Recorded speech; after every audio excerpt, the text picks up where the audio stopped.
नमस्कार दोस्तों। एक बार फिर लौट आए हैं चाचा घुमक्कड़ एक और रहस्यमयी कहानी के साथ। तो आइए सुनते हैं चाचा घुमक्कड़ और उल्टे सपनों वाला तकिया की कहानी। गर्मी की छुट्टियों की शुरुआत थी। दोपहरें इतनी गर्म थी कि सड़कें तपती रेत जैसी लगती थी। मोहल्ले के बच्चे छायादार पेड़ों के नीचे खेलते और शाम होने का इंतजार करते। लेकिन इस बार छुट्टियों में एक अलग ही उत्साह था, क्योंकि चाचा घुमक्कड़ आने वाले थे। उनका नाम सुनते ही मोहल्ले के हर बच्चे के चेहरे पर मुस्कान फैल जाती थी।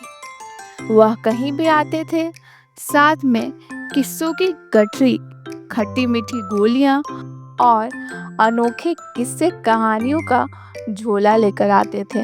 बबलू अपने घर के बाहर बेसब्री से चाचा का इंतजार कर रहा था।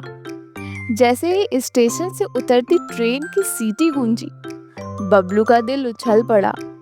थोड़ी ही देर में सफेद धोती, कंधे पर झोला और सिर पर पगड़ी बांधे एक कुल्हड़ में छाछ पीते हुए चाचा घुमक्कड़ आते दिखे।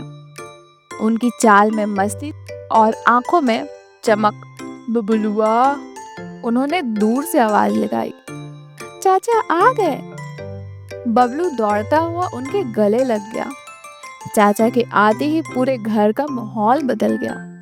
उन्होंने आते ही अचार मांगा, ठंडी लस्सी पी, फिर मोहल्ले के बच्चों को बुलाकर किस्से सुनाने बैठ गए। शाम को जब सोने की तैयारी कर रहे थे, तो बबलू ने चाचा को अपनी चारपाई पर सुलाया। आपको मेरे तकिए पर सोने में बड़ा में आराम मिलेगा चाचा, उसने कहा। चाचा ने तकिए पर सिर रखा, लेकिन एक अजीब सा एहसास हुआ। तकिया थोड़ा भारी था और उसमें से जैसे कोई धीमी धीमी गर्माहट निकल रही थी। लेकिन चाचा ने ज्यादा ध्यान नहीं दिया और करवट बदलकर सो गए। रात को अचानक चाचा की नींद खुल गई। उन्होंने महसूस किया कि तकिया अपने आप हिल रहा है। ऐसा लग रहा था जैसे उसमें कोई सांस ले रहा हो।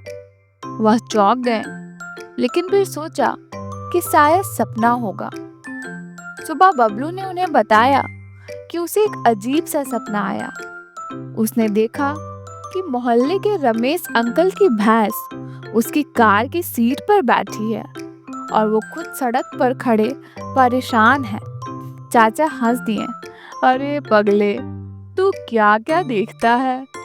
लेकिन जब वह मोहल्ले में टहलने निकले, तो सचमुच रमेश अंकल की कार पर भैंस बैठी मिली और कार के ऊपर लिखा था, ओनली वीआईपी बफेलो अलाउड। अब चाचा को लगा कि कुछ तो गड़बड़ है। बबलू ने बताया कि यह कोई पहला सपना नहीं है। पिछले कुछ दिनों से जो भी सपना देखता है, उसका उल्टा सच हो जाता है। जैसे एक दिन उसने सपने में देखा कि बारिश में सब लोग भीग रहे हैं और सुबह तेज धूप में मोहल्ले के पानी की टंकी फट गई और सब लोग सूखते सूखते भीग गए। चाचा ने तुरंत बबलू के तकिए की जांच शुरू की। उन्होंने देखा कि वह तकिया पुराना था, लेकिन उसमें अजीब सी ऊर्जा थी, जैसे वह किसी और ही दुनिया से जुड़ा हो। बबलू ने बताया कि यह तकिया उसे घर के पुराने सामान में मिला था और जब से वह इस पर सोने लगा है, तब से सपने अजीब हो गए हैं। चाचा ने फैसला किया कि इस रहस्य को सुलझाने के लिए किसी विशेषज्ञ से मिलना होगा। वो बबलू को लेकर गए डॉक्टर झपकी राम के पास। वह नींद और सपनों के वैज्ञानिक थे। उनकी लैब अजीबोगरीब मशीनों से भरी थी, जैसे खर्राटों का विश्लेषक, सपना रिकॉर्डर और तकिए की ऊर्जा मापक मशीन।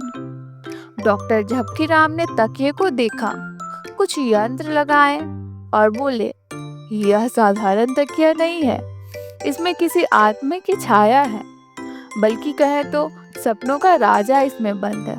चाचा ने भौहें चढ़ा दी। राजा और तकिए में ये कौन सा खेल है भाई? डॉक्टर ने गंभीरता से बताया, ये तकिया कभी एक रहस्यमयी महिला के पास था, मिस बिंदिया। वो मोहल्ले में अकेली रहती है। उन्होंने सपना देखने के लिए एक विद्या सीखी थी, लेकिन वह नियंत्रण खो बैठी। तब से उन्होंने अपनी विद्या इस तकिए में बंद कर दी। चाचा और बबलू तुरंत मिस बिंदिया के घर पहुंचे। दरवाजा खोलते ही अंदर धूप की गंध और अगरबत्तियों का धुआं भरा था। दीवारों पर सपनों के चित्र टंगे थे, कहीं उड़ते लोग, कहीं उल्टे पहाड़।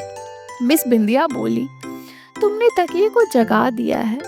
अब वह सपनों को खींचेगा, उल्टा करेगा और धीरे धीरे हकीकत को भी बदल देगा। बबलू घबरा गया, लेकिन चाचा बोले, तो अब क्या करना होगा? मिस बिंदिया ने कहा, तुम्हें सपनों की दुनिया में जाकर उसे रोकना होगा, पर याद रखना वह हर चीज उल्टी होगी। तुम्हारी सोच, तुम्हारा डर, सब कुछ। उस रात चाचा और बबलू ने साथ मिलकर उसी तकिए पर सिर रखा। धीरे धीरे उन्हें नींद आई और वो एक अनोखी दुनिया में पहुंच गए, जहां पेड़ उल्टे उग रहे थे, लोग उल्टा चल रहे थे और समय पीछे की ओर बढ़ रहा था। वहां उन्हें मिला उल्टा बाबा, जो सपनों की दुनिया का राजा था। वह हंसते हुए बोला, मैं सपनों को उल्टा करता हूँ ताकि लोग डरे, थके और सोचना बंद कर दे। बबलू कांपने लगा, लेकिन चाचा आगे बढ़े। उन्होंने कहा, अगर तू सपनों में डर फैलाता है तो हम हंसी से डर भगा देते हैं। उल्टा बाबा ने हमला किया, बबलू को कीड़ा बना दिया, चाचा की जुबान उल्टी घुमा दी और आसपास का सब कुछ और भी अजीब कर दिया। लेकिन तभी चाचा ने अपनी झोली से एक पुरानी पेंसिल निकाली और सपनों की किताब में एक लाइन लिख दी, अब हर सपना सीधा होगा, उल्टा नहीं। तुरंत दुनिया हिलने लगी। उल्टा बाबा चिल्लाने लगा और धुएं में बदलकर गायब हो गया। सपना टूट गया। सुबह चाचा और बबलू जागे। तकिया अब शांत था, उसमें कोई हरकत नहीं थी। बबलू के सपने अब सामान्य हो गए। मोहल्ला फिर से सामान्य जीवन में लौट आया। चाचा ने अपना झोला उठाया और मुस्कुराते हुए बोले, अब चलूं अगली कहानी की तलाश में। बबलू हंस पड़ा और मोहल्ले में फिर से गर्मी की छुट्टियां सामान्य हो गई। लेकिन चाचा की कहानियां हमेशा की तरह अद्भुत और यादगार बन गई। तो दोस्तों, ये थी हमारी आज की मज़ेदार कहानी।